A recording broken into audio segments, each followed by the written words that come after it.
Hi, welcome back. So I've been working for 5.5 years as a health coach for people with chronic fatigue syndrome, but also for similar conditions such as long COVID, adrenal fatigue, fibromyalgia, etc. And in those 5.5 years, I learned a lot. And to be very honest, in the beginning, I didn't know a lot. I was just trying to help, and I wasn't efficient at all. I've noticed that a lot of the things that I was trying to do in the beginning were too theoretical. They were not practical at all. And maybe I was right, but maybe it just didn't help because healing in the end should be a practical experience and not a theoretical one. And a lot of the tools that are pretty mainstream, they just had a very low success rate. So they did work for some people, but not for the majority. And therefore, I had to ditch those things. And I started working for free in 2019. And I noticed that people were not really committed to doing the things that I was suggesting. And then I was working donation-based in 2020 to get some more commitment.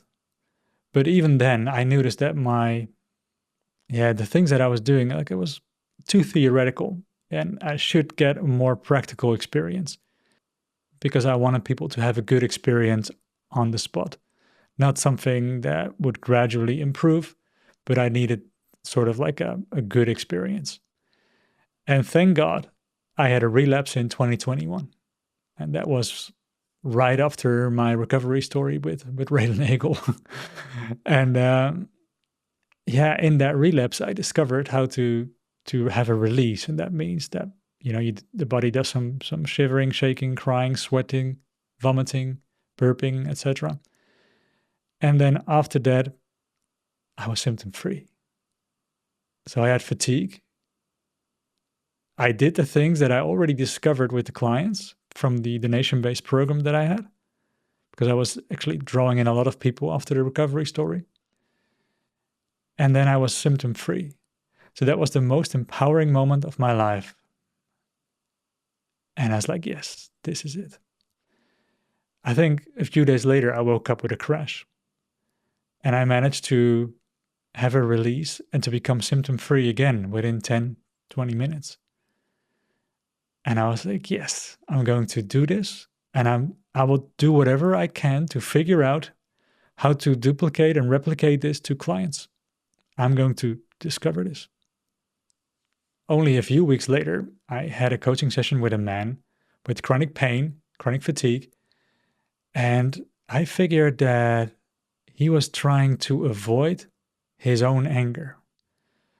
So there's sort of like the divided mind. One part of the mind wants to heal, and the other part of the mind is in resistance. A book from Dr. John Sarno is also called The Divided Mind. So there's sort of an inner war going on. And then the limbic brain is protecting the body and you with symptoms towards that what you're not wanting to feel. So we have to find the underlying stressor. And I thought that his stressor was anger, just as the stressor that I was experiencing in these two examples of myself were fear. I could not really feel fear before that moment. And he could not really feel anger. So I tried to put him in contact with his anger. And so I asked the questions, aren't you angry because of? And then he was avoiding. He didn't want to answer. So I asked a few more times. And around the fifth time that I pointed him towards his anger, he started having severe symptoms. And he told me, I probably did too much yesterday. I think I should stop the session. But I was like, no. We're on the money and we're going to see this through. And we did some EMDR. EMDR is sort of like the completion of the fight response in this case, fight or flight, fight in the case of anger. So I let him in his mind fight someone. I don't remember anymore who it was. And after that, after the completion of the fight response, his symptoms disappeared. And that was the first time that I managed to do this with a client. But it took me a lot more effort to understand how everyone works. So in the years after that, I was completely obsessed with this this process, and I wanted to know everything. So I started going deeper and deeper with clients and asking them the most painful questions, things that people want to avoid at all costs. Because it's not really about what clients are saying, it's about what they're not saying. We always want to sort of walk around and avoid certain things. But if we get in contact with these certain things, we notice that they have always been there. It was sort of like the fridge, an annoying fridge with a background noise in the background that is always there. But at a certain moment, you just don't notice it anymore. Or similar to the engine of a car, you notice it when you turn it off.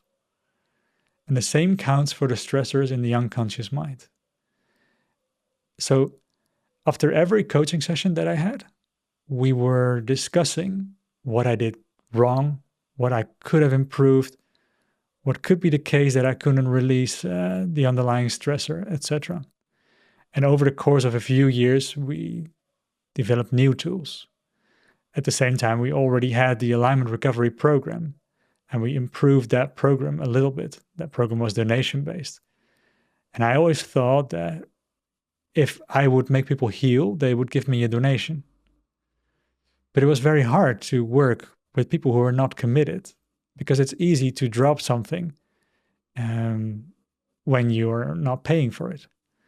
And the program that we're having is not like a brain training, feeling good program.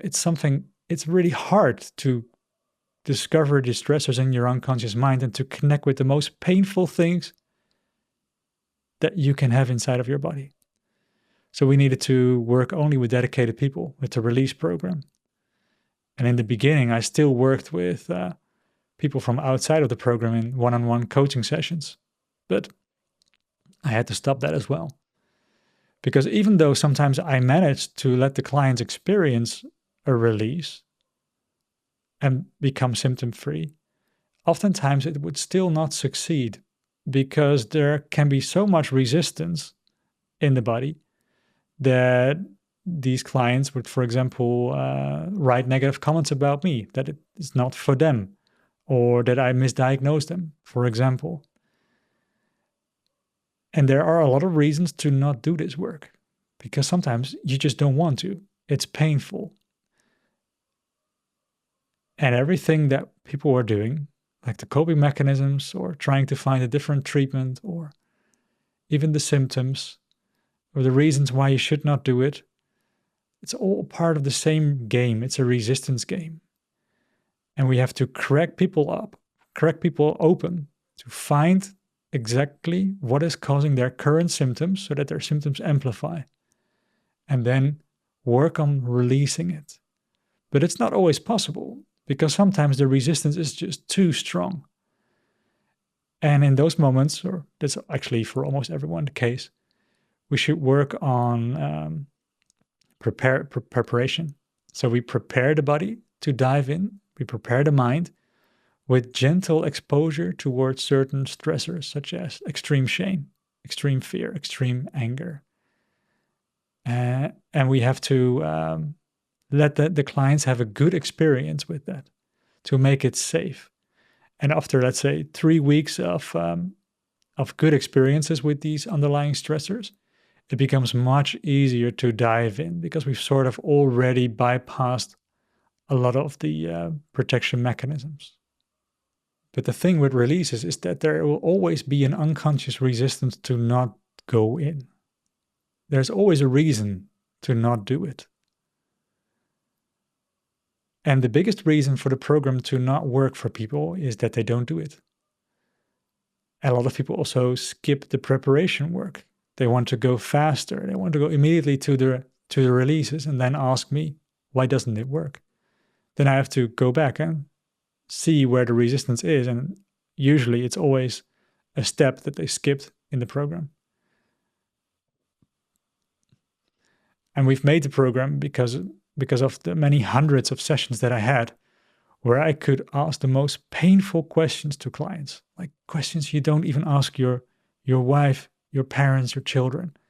Like the most painful questions to arrive at that, what they don't want to feel, and to confront the clients with the lies that they're telling themselves, because we're all good at telling lies to ourselves.